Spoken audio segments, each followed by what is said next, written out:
Gimana dong Bu Aisyah supaya romantis?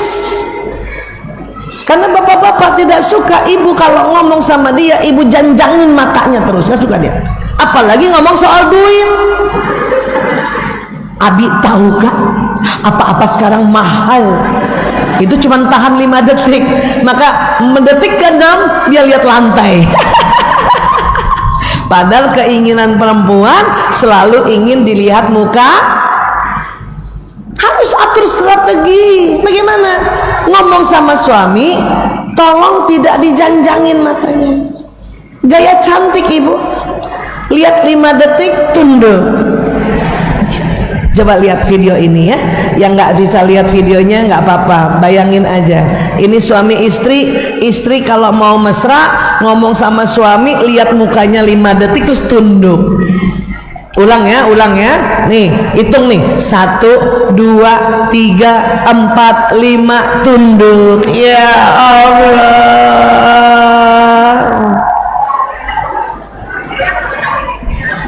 Akhirnya Bu, saya juga ikut-ikutan kayak gini. Ayah, aku mau bicara. Terus dalam hati hitung 1, 2, 3, 4, 5. Terus tunduk gini. Jadi gini ayah, anak-anak pekan depan itu mau nambah uang kursusnya. Saya langsung tahu suami aku lihat aku. Itu paham ya Bu? Cantik. Karena laki-laki yang jadi suami senang sekali lihat wajah istrinya, asal istrinya nggak janjangin matanya dia terus. Bisa kira-kira begini? Bisa Bu? Tapi kalau ibu mau pakai cara kayak gini, pastikan ibu dalam kondisi cantik.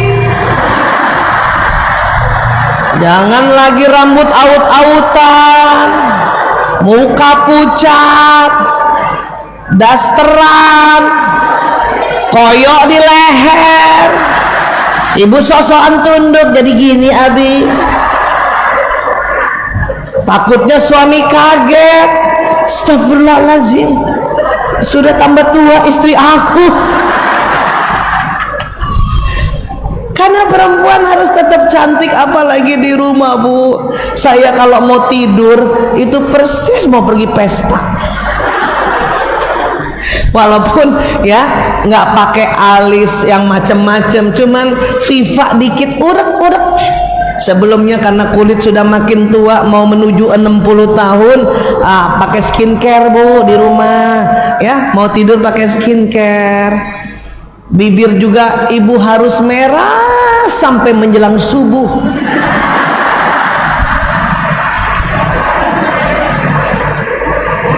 Cari lipstik yang sampai menjelang subuh merah. Ibu tahu nggak lipstik saya apa? Lipstik Arab yang hijau.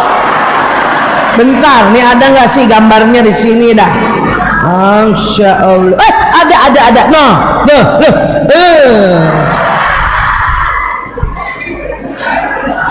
Siapa punya nih? Keluarin Bu, keluarin.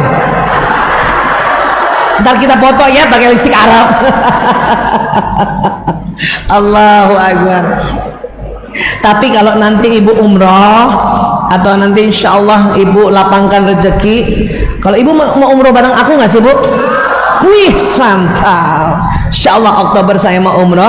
Atau kalau misalnya ibu sudah mau umroh duluan, mangga. Kalau ibu pun mau beli lipstik Arab, cari yang nggak wangi.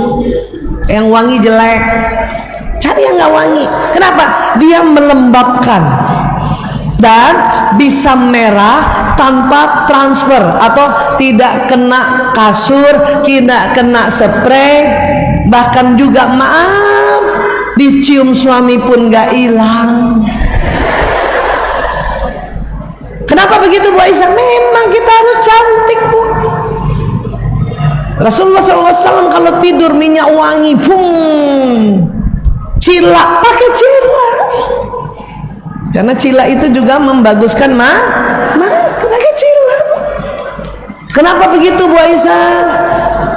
Karena ibu, laki-laki itu ya ada di otak tengahnya nih Bu. Nih otak tengah nih Bu, sini. Coba ibu pegang dulu pertemuan dua alis. angkat ke atas. Ini kalau dibor ke dalam, ada segitiga Allah ciptakan di dalam nih. Kalau yang bisa lihat gambar kelihatan ya Bu. Nah, namanya hipotalamus. Hipotalamus apa Bu? Masya Allah. Ada di mana itu? Di sini, di dalam segitiga. Allah yang ciptakan. Ilmuwan hanya menemukan dan memberi nama. Tapi karena ilmuwan ini jago, walaupun dia bukan muslim, karena penelitian juga susah, penelitian mahal. Sebetulnya yang beruntung kita Bu, kita nggak perlu meneliti, tahu tentang ini. Maksudnya apa? Ternyata Allah ciptakan hipotalamus perempuan ada, laki-laki ada, tapi ukurannya berbeda. Ukuran hipotalamus perempuan lebih sempit, laki-laki yang lebih lebar. Berapa kali Bu Aisyah? 2 kali atau 2,5 kali. Jadi laki-laki lebih lebar Bu, segitiganya Bu. Kalau ini gambar hipotalamus laki-laki, perempuan cuman sekecil ini. Tuh yang merah tuh Bu, perempuan tuh. Tuh, kecil. Apa fungsinya Bu Aisyah? Banyak. Tapi hari ini kita hafalin 4, tolong ya Bu, hafalin 4 insyaallah. Kalau Ibu hafal 4 ini, kemudian Ibu faham, kemudian sadar, kemudian Ibu kerjakan, insyaallah rumah alhamdulillah, insyaallah baiti jannati terjadi. Mawaddah warahmah dan sakinah ini insyaallah terjadi. Apa pertama? Pusat menjaga keamanan.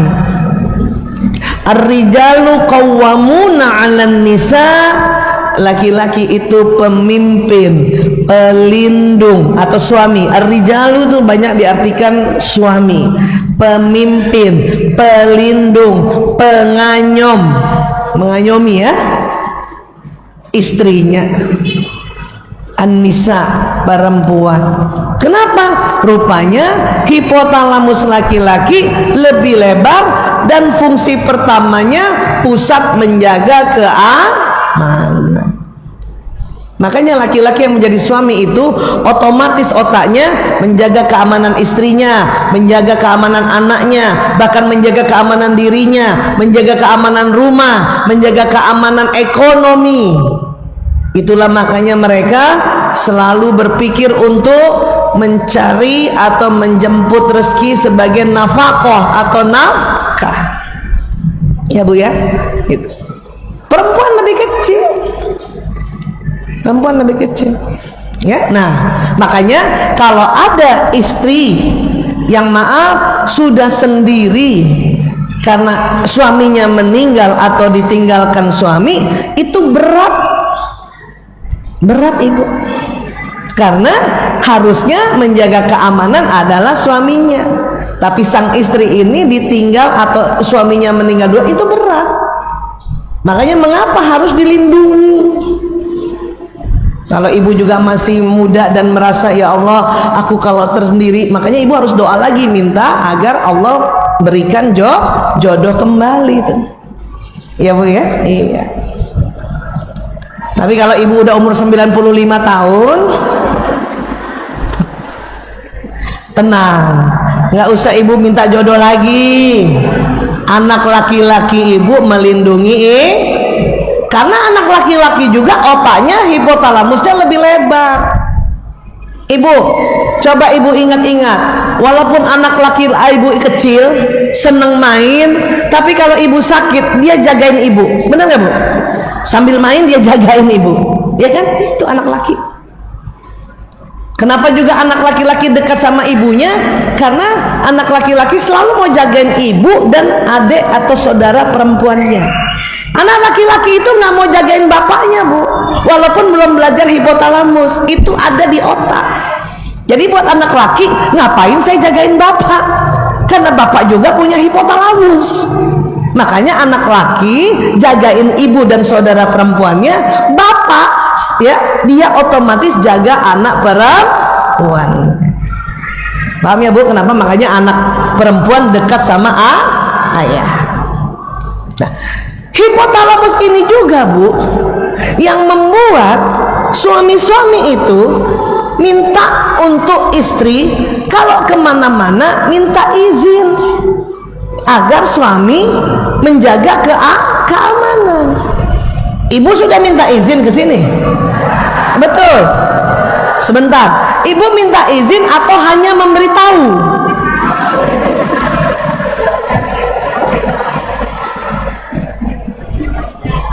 Beda tipis ya. Saya pernah ditegur suami gara-gara apa? Pagi-pagi mau ke Bandung, baru ngomong jam 2 tengah malam, ayah, insya Allah besok subuh saya ke Bandung. Suami langsung gini, sebentar, ini minta izin atau hanya memberitahu? Terus saya diam. Oh iya ya, beda ya. Akhirnya saya malah tanya sama suami, kalau begitu ayah, menurut laki-laki atau kamu mewakili suami-suami lain yang disebut izin, yang bagaimana sih maunya? Apa kata suami saya? Kalau izin itu menyampaikannya minimal 1 kali 24 jam sebelum hari H. Ya Bu, makanya ke Masjid An-Nur ini sudah izin 1 bulan yang lalu. Ya. Terus kalau ibu minta izin, Bu, harus ada kalimat abi, ayah, papa, dedi. Kalau siapa tahu ibu panggilnya dedi. Bolehkah aku ke Bandung pekan depan hari Ahad, tanggalnya sebut, jamnya sebut? Tanya, bolehkah? Ya Bu. Dan kalau ibu nanya, hati-hati, banyak ibu-ibu salah nanya, abi, ayah, boleh enggak? Nah, kalau akhirnya enggak, suami langsung enggak. Ibu kalau nanya juga harus pakai menuntun, bolehkah atau boleh ya, gitu. Kalau boleh enggak? Enggak. Mulai stres kita. Karena enggak. Kita juga suka nawarin suami, ayah, abi mau makan enggak? Dia bilang enggak. Abi makan ya, gitu. Ya, sering sekali pertanyaan yang belakangnya enggak, orang yang dengar kesel. Kita ajak makan anak kita, lanang, ya, mau makan enggak? Nggak usah Bu. Antara ngajak sama nggak ngajak itu. Jadi selalu bertanya, karena suami juga punya hak untuk bilang iya atau tidak memang. Dan nanti jangan heran kalau dia akan tanya lebih detail, sama siapa, naik apa, untuk apa saja. Jangan juga ibu marah-marah gara-gara ditanya terus, nanya-nanya. Udah, ya apa enggak gitu. Kenapa? Hipotalamus laki-laki pusat menjaga keamanan. Dia pengen tahu istri saya ini mahramnya siapa berangkat. Saya kemana-mana Bu, itu memang saya minta dikawal sehingga suami saya rasa aman. Apalagi keluar kota, anak ikut, adik sepupu ikut, ya, sahabat-sahabat ikut, manajer ikut, gitu. Jadi suami saya, berapa orang yang kawal kamu? 10, aman, aman lah. Kadang suami saya nggak berani telepon saya karena saya lagi, ya, bicara dengan teman-teman, dengan jamaah. Yang 9 yang ditelepon tuh Bu, yang 10 itu yang ditelepon, lagi ngapain Bu Isa, atau WA, sedang apa dia, ya, sakit tidak. Itu dalam rangka menjaga keamanan. Sampai sini sepakat Bu? Ini juga yang membuat laki-laki tidak suka ditegur depan orang lain, Ibu, termasuk anak laki. Anak laki kalau berantem, saya punya 4, lanang, priok, kakung, jaler, berantem. Dulu belum belajar ilmu ini, ibunya selalu teriak dari dapur. Pas saya, yang siapa yang sering dimarahin? Anak pertama. Lanang, kenapa itu? Kenapa berantem sama adik-adik? Malu dia, Bu. Malu. Tambah dia marahin adik-adiknya. Padahal tadi bukan dia yang marah. Sekarang setelah saya tahu ilmu ini, kalau saya lihat 4 anak laki berantem, saya panggil lanang. Dia datang. Adiknya di sana tuh 3, dia datang. Kenapa, Bu? Bisik-bisik. Kenapa berantem sama adik? Dia bisik lagi saya. Habis pada nakal, Bu. Kenapa nakalnya? Pinjem mainan aku nggak minta izin. Gitu. Karena laki-laki, anak laki itu senang sekali diajak gaya kayak gini, gaya mafia yang bisik-bisik tanpa diketahui orang lain kalau kita mau tegur dia. Begitu juga suami. Saya dulu sok-sokan karena menganggap emansipasi, perempuan boleh ngomong apa adanya. Ternyata adabnya nggak kayak gitu. Setelah penelitian tahun 2006, saya cium kaki suami saya, minta maaf. Ya. Dulu gitu tuh, kalau ada apa-apa, misalnya dulu suami saya masih ahli hisab, sekarang sudah enggak, ya. Terus saya suka ngadu tuh sama kalau temennya dateng, ya. Coba tuh omongin tuh sama suami aku supaya nggak usah ngerokok. Dia kan dokter, tahu dong soal kesehatan. Itu di depan teman-temannya. Oh, memang laki-laki nggak langsung ngamuk di situ, dia diam, tapi itu memendam, Ibu. Apalagi kalau ya keluarga dia, adiknya, ibunya, dan kita ya marahin dia di depan. Oh, bisa itu. Saya baru mengerti bahwa hipotalamus dia menjaga keamanan harga dirinya juga. Gitu. Maka sekarang kalau saya mau memberi tahu apapun pada suami, hanya berdua saja. Dan laki-laki selalu ingin dianggap pahlawan keluarga. Maka kalau ngobrol sama suami ibu, tolong suaranya harus manja-manja cantik. Jangan terlalu mandiri, Bu, kalau berdua sama suami. Saya juga dulu salah kalau ngomong sama suami, ayah, aku mau bicara. Itu dianggap oleh suami orang lain. Laki-laki selalu kepengen lihat atau mendengarkan istrinya bagai gadis remaja yang manja tuh, Bu. Walaupun istri udah 75 tahun. Ditelepon, assalamualaikum. Laki-laki, suami-suami kalau nelpon ibu suaranya rendah, itu bawah sadarnya karena hipotalamus besar, ingin menjadi pahlawan kita. Jawabnya nggak boleh juga, waalaikumsalam, gitu.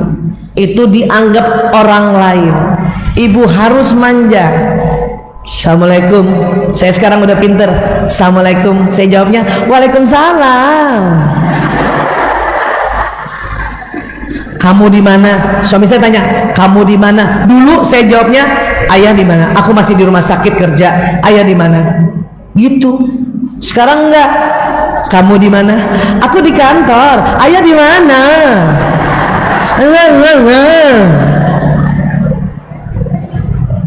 Itu buat wanita-wanita yang mandiri itu susah loh.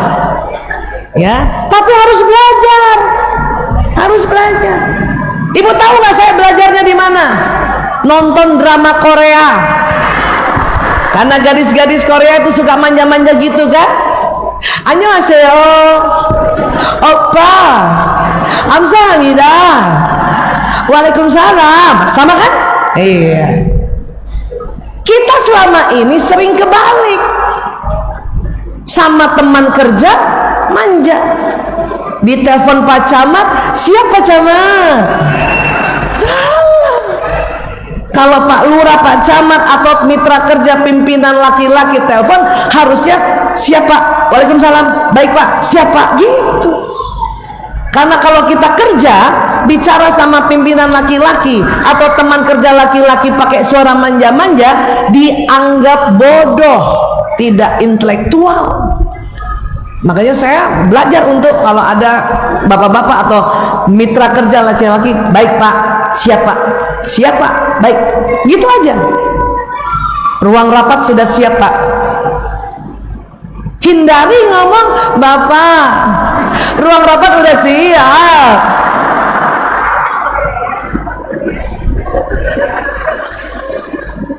Itu kalau ada istrinya pimpinan langsung, siapa dia? Catat. Bulan depan dipecat itu, Bu. Ngerti ya, Bu? Itu semata-mata hipotalamus. Karena kalau kita tidak manja-manja, laki-laki menganggap kita orang lain. Penelitiannya begitu.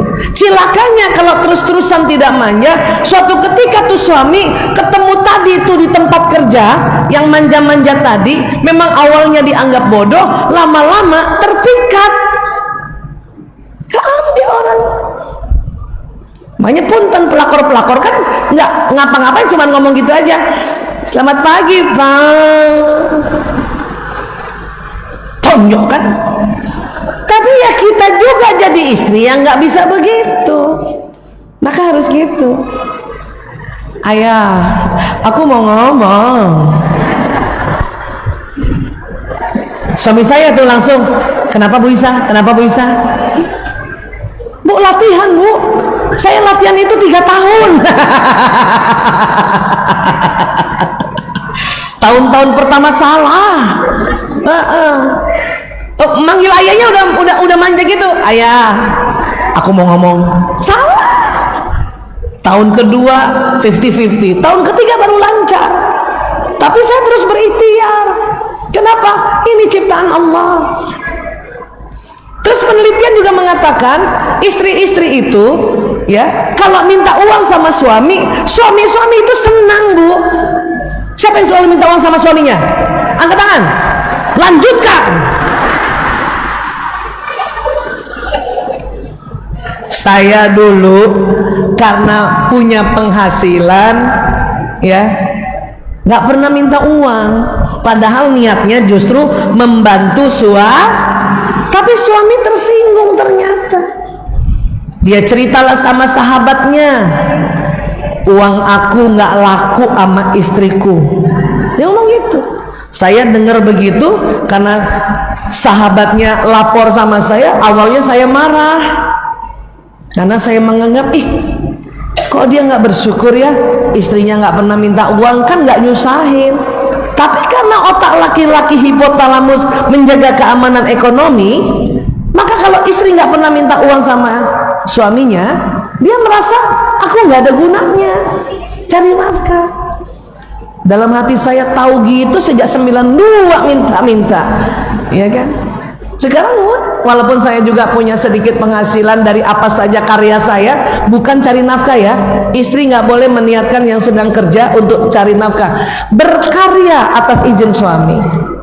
Hasil karyanya itu kita bisa bagikan ke banyak orang kah, atau kita bantu di rumah dengan ikhlas, tapi bukan cari nafkah. Kecuali single parent. Itu makanya saya bilang tadi single parent berat. Ya Bu ya? Iya.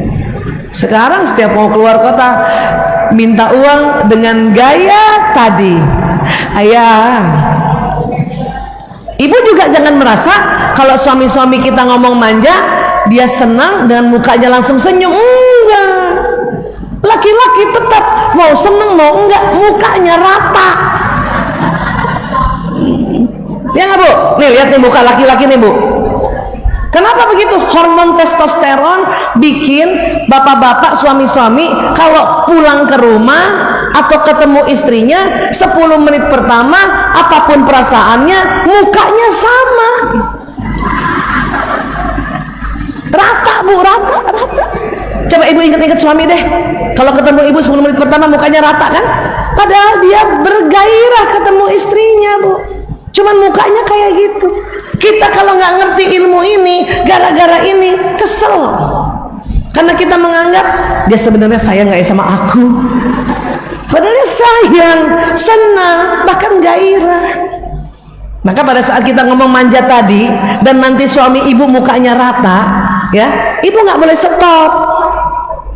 Ibu menganggap dia nggak senang, walaupun mukanya rata. Ayah, jadi gitu ngomongnya gitu. Minta uang.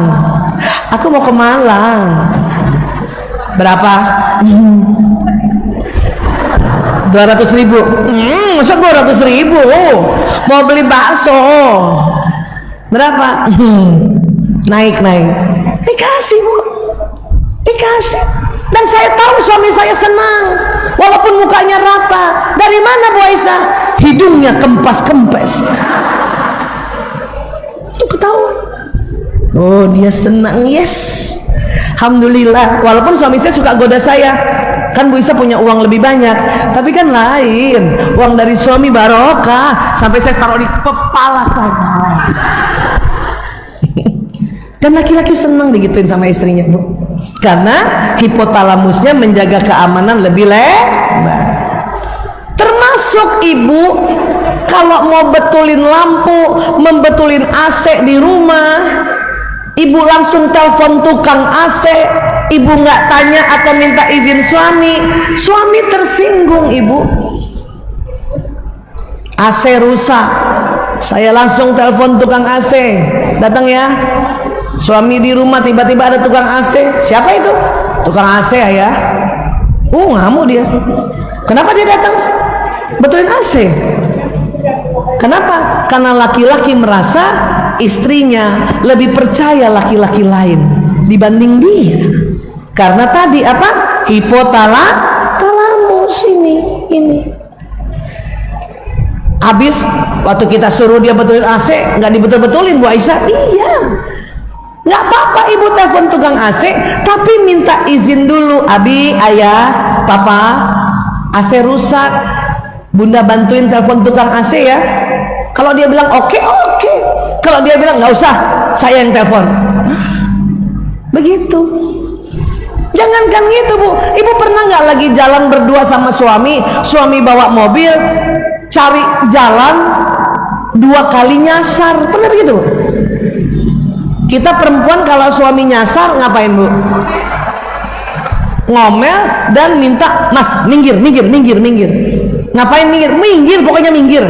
Pas kita minggir, buka jendela, tanya sama tukang parkir atau tukang yang ada di situ kan, mas, jalan Kamboja di mana? Kata tukang parkir, lurus, bundaran kedua belok kanan ya Bu, kan kata tukang parkir begitu. Saya bilang sama suami, ayah, lurus, bundaran kedua belok kanan. Apa kata suami? Udah tahu.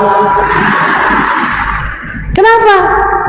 Dia merasa istrinya lebih percaya orang lain daripada dia.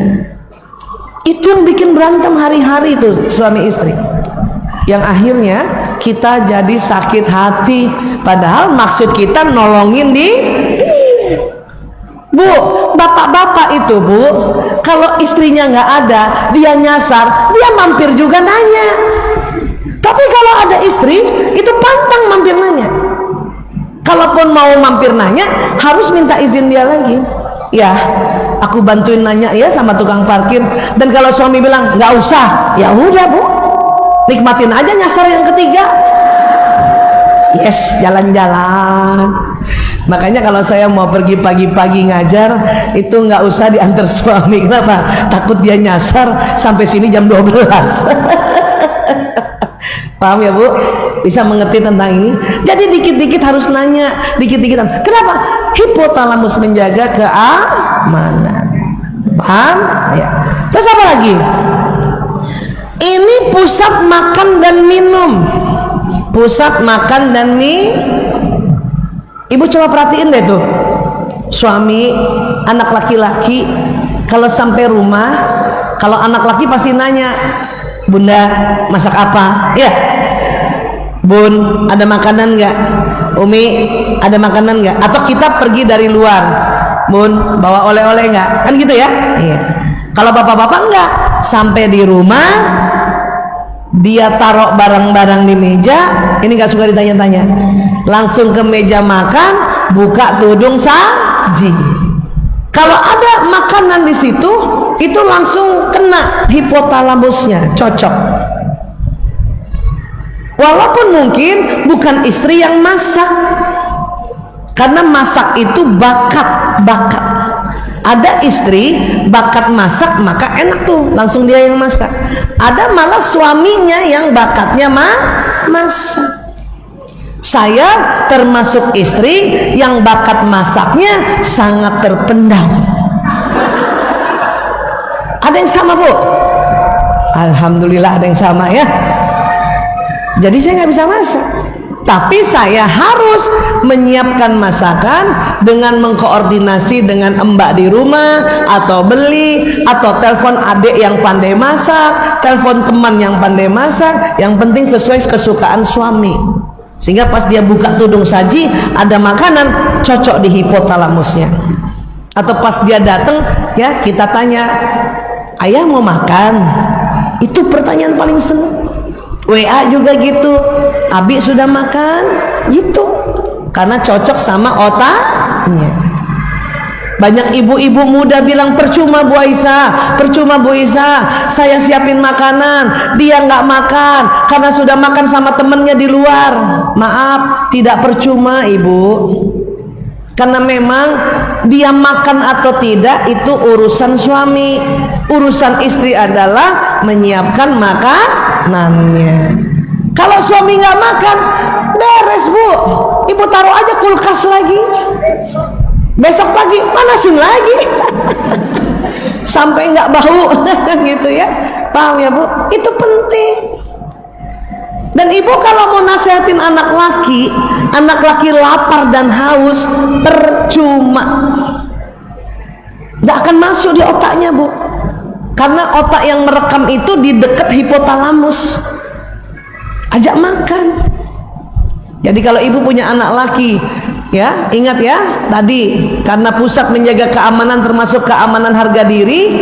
Kalau Ibu nasehatin, lebih baik kalau anak laki sendiri sambil makan, dan ingat tidak dijanjangin matanya lebih dari 5 detik, bukan menit, dia detik. Dia ngomong kita tulis, supaya kita ingat nasihat kita apa terhadap anak-anak. Gen Z tuh suka begitu, karena setiap nasihat ditulis, perjanjian ditulis, Gen Z merasa, apalagi laki-laki, aku dihargai. Itu caranya Gen Z itu ya. Sampai sini bisa paham ya Bu? Oke? Sekarang hipotalamus juga pusat tidur. Maka jangan heran Ibu di kamar Ibu masih ngobrol, suami sudah,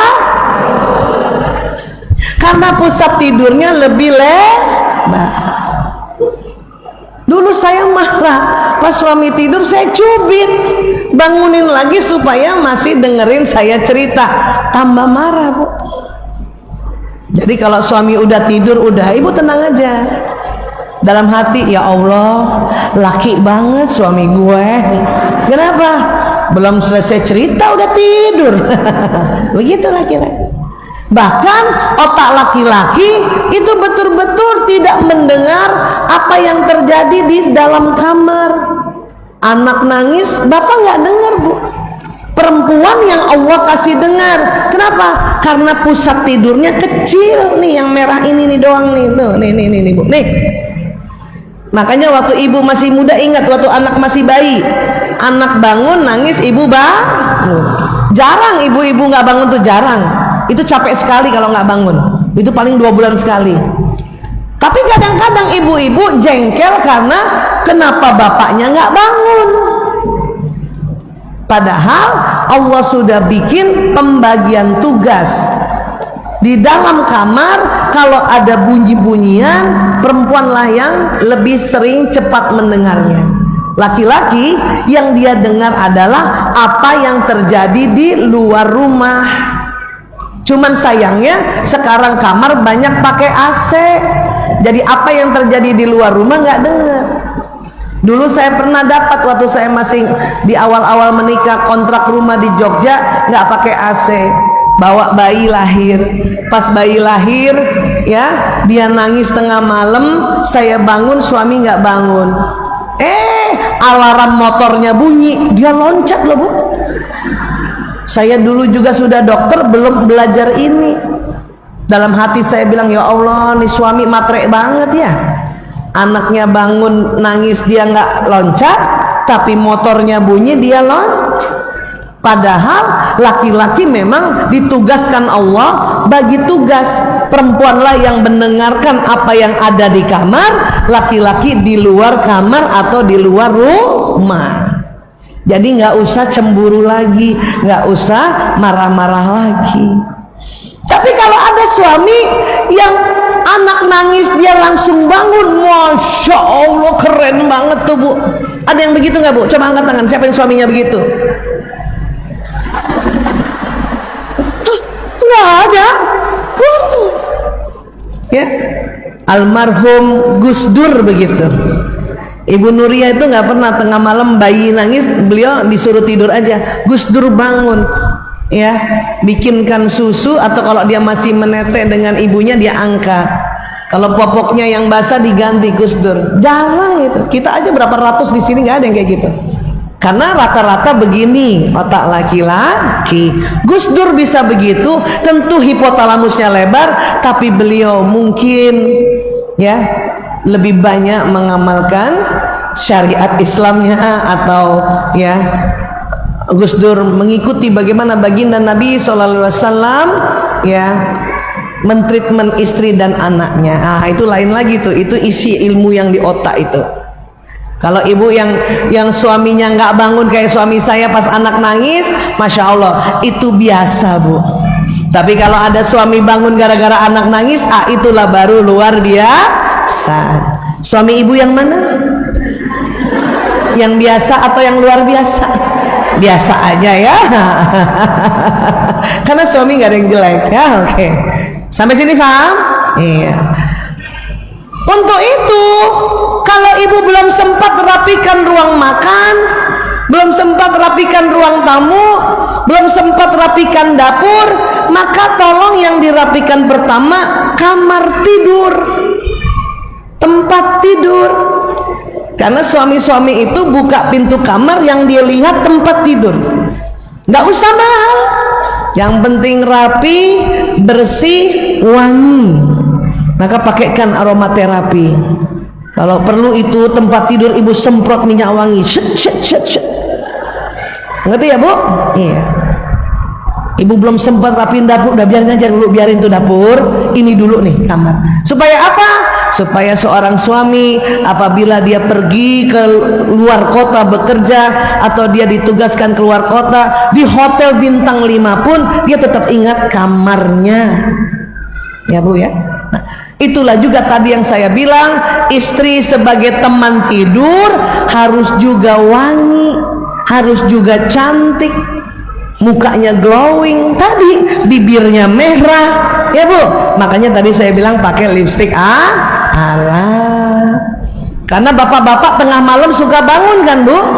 Waktu dia bangun mau ke kamar mandi, dia akan sekilas lihat muka istrinya. Itu cakep banget kalau mukanya glowing, wangi, bibirnya merah, walaupun istri tidurnya nganga, tapi bibir merah itu jauh lebih baik daripada bibirnya pucat. Itu cakep ya. Doakan ya Bu, saya lagi mau buat lipstik kayak lipstik Arab. Nanti kapan-kapan kalau kesini ya ibu coba ya. Iya, kalau minyak wangi saya udah punya Bu. Makanya kenapa saya bikin minyak wangi, namanya Mula. Kenapa? Karena tidur tuh ya Allah, biar wangi. Ya maaf ya, jadi begitu. Makanya ibu harus cantik sebagai teman tidurnya suami yang masih ada suami ya. Kenapa? Terakhir, hipotalamus, pusat syahwat birahi. Makanya mengapa dalam Islam salah satu juga tugasnya istri adalah apabila diajak oleh suami untuk ibadah hubungan intim suami istri dan tidak ada halangan, tidak sedang mens, tidak sedang nifas, tidak sedang sakit, tidak ada masalah di organ reproduksi, maka harus ditunaikan. Karena hipotalamusnya laki-laki yang pusat syahwat birahi juga lebih lebar 2 kali, bahkan 2,5 kali Bu. Itulah makanya katanya kalau kita menolak padahal kita tidak ada halangan, malaikat saja yang nggak punya nafsu melaknat istri sampai subuh. Nauzubillah min dzalik. Tapi Bu Aisyah, saya kan capek Bu Aisyah. Tuh laki mah enak, udah tidur duluan, udah makan duluan. Ya kan gitu ya Bu? Saya aja baru tidur, belum juga ada 2 jam dibangunin, kan gitu. Ibu pernah tengah malam dibangunin suami? Buat apa? Hah? Gituan, tahajud Bu, sholat tahajud. Main gituan aja. Sholat tahajud ibu di tengah malam dibangunin kan? Setelah sholat tahajud kemudian lanjut dengan ibadah hubungan intim suami istri dan kita tidak ada halangan, bismillah tunaikan. Makanya Bu, ya, saya sebelum bangun itu ada kode biasanya suami. Ibu kan harus tahu dong kode-kode itu. Harus tahu. Suami saya kalau bangunin kalau cuman mau tahajud doang itu jelas begini tangannya. Di sini. Bu Isa, ayo bangun. Tapi kalau kaki yang udah, Bu Isa, kaki. Pak. Oh, ada tambahan nih. Makanya sebelum saya bangun doa, ya Allah, beri kekuatan ya Allah, beri kenikmatan ya Allah. Sebelum buka mata, doa dulu. Kan kita harus minta doa sama Allah, karena Allah yang nanti akan beri kekuatan. Karena saya baru aja tidur setengah jam. Ya, tadi malam aja sampai pulang di Garut, baru saya siap mau tidur jam 3 gitu ya, sholat tahajud dulu, suami belum, ya, gantian saya bangunin. Ya, dia juga kaget, bisa belum bangun, belum tidur. Iya, makanya nggak ngepak dia, kasihan juga karena bininya kan gitu. Tapi kalau begitu tadi saya doa, ya Allah berikan semuanya yang saya bisa nikmati ya Allah, supaya hubungan intim suami istri yang puncaknya dari ibadah suami istri, ibu nikmati, suami nikmati Bu. Sekarang kasus-kasus yang datang pada kami, maaf, kasus perselingkuhan kah, kasus KDRT dari suami, itu punten karena gara-gara ini minta sama istri nggak usah ya, besok lusa aja, ya Allah besok lusa, mau mintanya malam ini dan ibu nggak ada halangan ya. Makanya harus paham tambahannya ini, bahwa memang ini pusat syahwat birahi. Itu dia, makanya kadang bapak-bapak punten kalau istrinya meninggal duluan itu tidak sekuat perempuan, bukan? Kalau perempuan suaminya meninggal duluan itu masih kuat tidak menikah lagi tuh, ya nggak Bu? Kalau laki-laki nggak bisa. Kalau istrinya meninggal duluan ada 2 tuh. Pertama dia menikah lagi, kedua tahun depannya dia yang meninggal. Itu karena nggak tahan Bu. Ngerti ya Bu? Maka sebelum suami saya yang menikah lagi, saya duluin dia. Saya bilang sama suami, ayah, saya panggil dia Ayah Toto, kalau Bu Isa meninggal duluan, Ayah Toto nikahlah lagi. Suami saya pertama cuek-cuek, terus saya, oh dia nggak percaya nih omongan gue. Panggil anak-anak, lanang priok kakung jaler ragil, duduk sini nak. Kalau ibu meninggal duluan, nikahkan ayahmu. Ragil protes, nggak bisa Bu, nanti aku aja yang ngurus ayah. Iya nak, kamu bisa urus ayah, tapi ada satu yang kamu nggak bisa urus. Apa? Hipotalamus, fungsi keempat syahwat birahi. Dia mana saya? Oh gitu ya Bu. Terus suami saya gini, yang benar Bu Isa. Iya. Dan pada saat kamu ijab kabul, aku datang.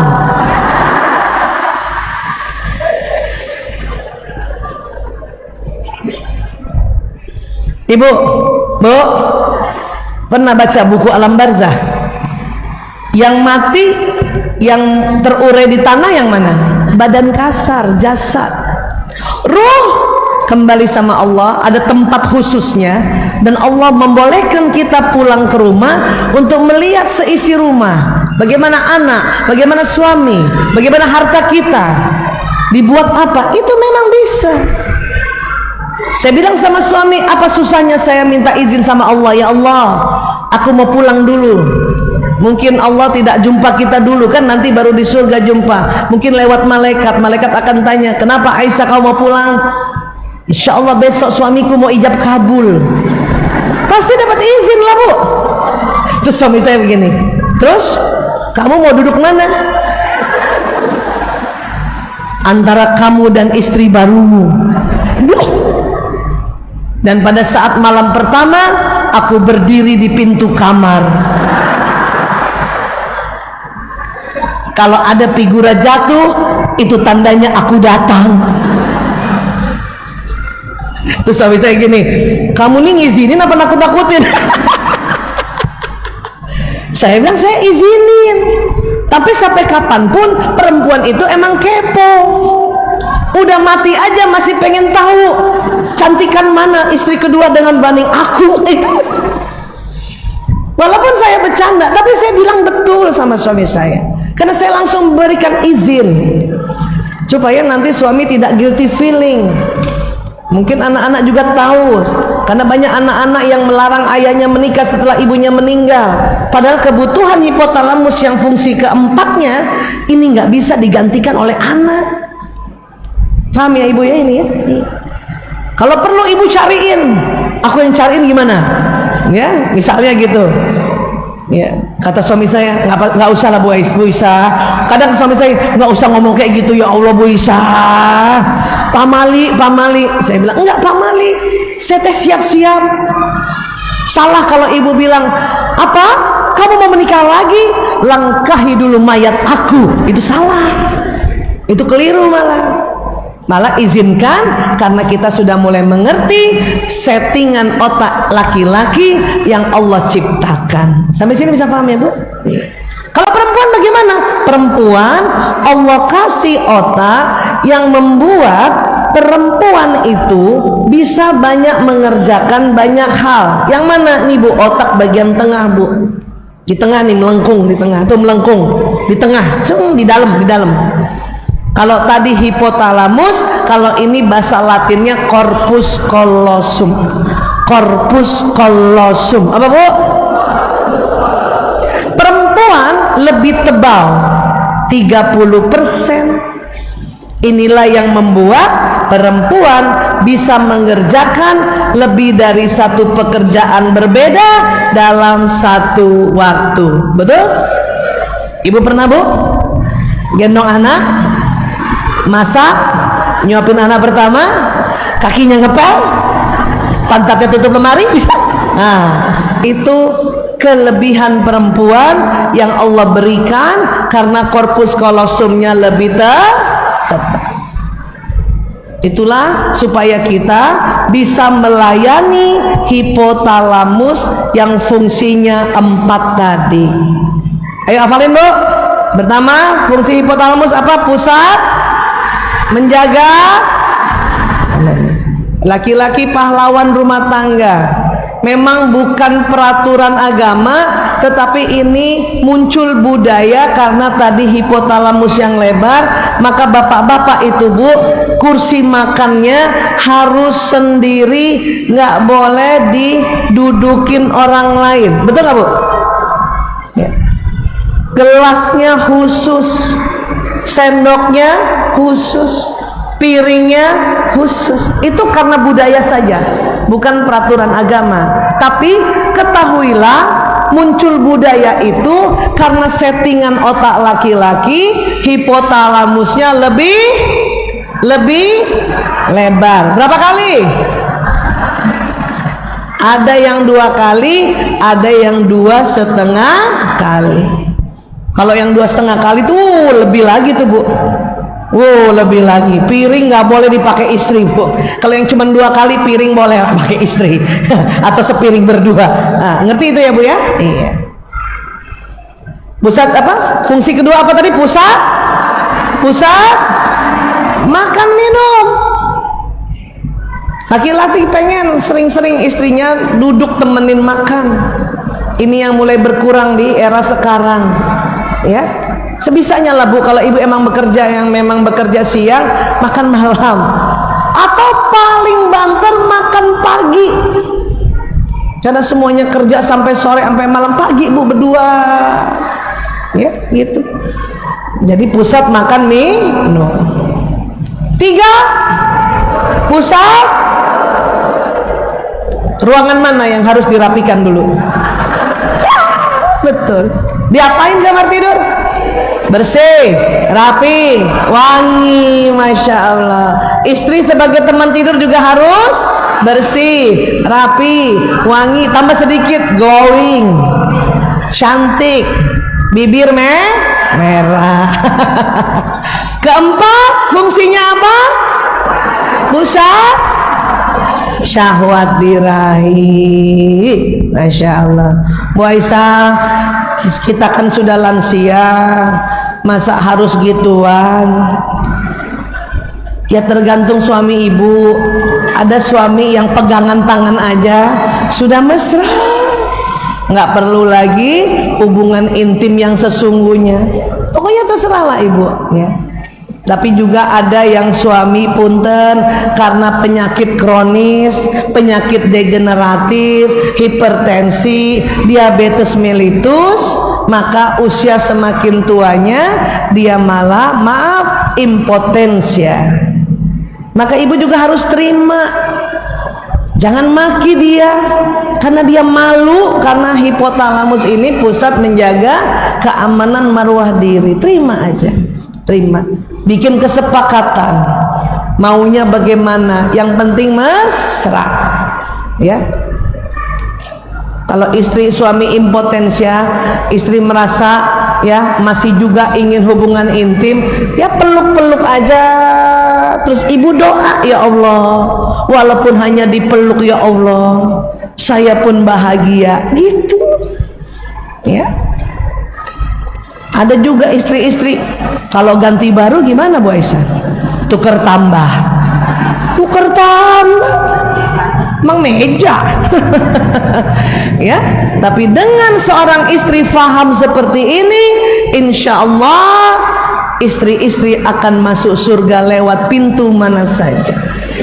Karena menurut ilmu di buku Alam Barzah, seorang istri sebelum dihisap sholatnya, puasanya, amal soleha lainnya, dipanggil suaminya.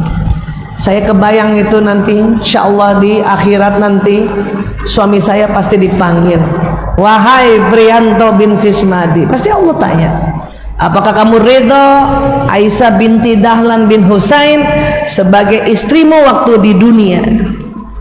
Dan kalau suami saya bilang, iya ya Allah, saya ridho ya Allah, nggak dihitung yang lainnya Bu. Tuh istri pilih mau masuk pintu mana dari 8 pintu surga ini. Itu dia. Makanya supaya suami ridho di akhirat, kita bujuk sejak di dunia. Karena apa? Karena yang ditanya ridhonya saat di dunia. Bisa nanti suami bohong lagi di akhirat? Nggak mungkin Bu. Bohong di akhirat ketahuan sama dia. Bahkan bahayanya atau beratnya seorang laki-laki itu, ya, seorang istri yang istrinya zalim, kemudian suaminya soleh, punten, istri akan masuk neraka ditemani oleh suami yang soleh. Kalau seorang istri zalim dan suami zalim, ya jelas dua-duanya di neraka. Tapi tadi istrinya zalim, suaminya soleh, suaminya menemani istri di neraka. Tapi kalau istrinya soleha, suaminya yang zalim, istri solehanya suruh Allah suruh dia masuk surga, suaminya masuk neraka, istri tidak menemani. Paham ya Bu? Itu beratnya laki-laki. Bapak-bapak juga harus tahu itu. Tapi karena kita ini semua kumpulan perempuan, lebih baik kita duluan yang tahu. Itulah makanya mengapa kita bercapek-capek di dunia, ya, berikhlas-ikhlas, bersabar-sabar di dunia untuk senantiasa mendampingi suami. Dan insya Allah kalau tahu otaknya lebih nyaman. Sampai sini bisa sepakat ya Bu? Supaya apa? Supaya ada kalimat, ya Allah, saya ridho Fulana binti Fulan ini menjadi istriku waktu di dunia, gitu ya. Sampai sini dulu Bu. Alhamdulillah.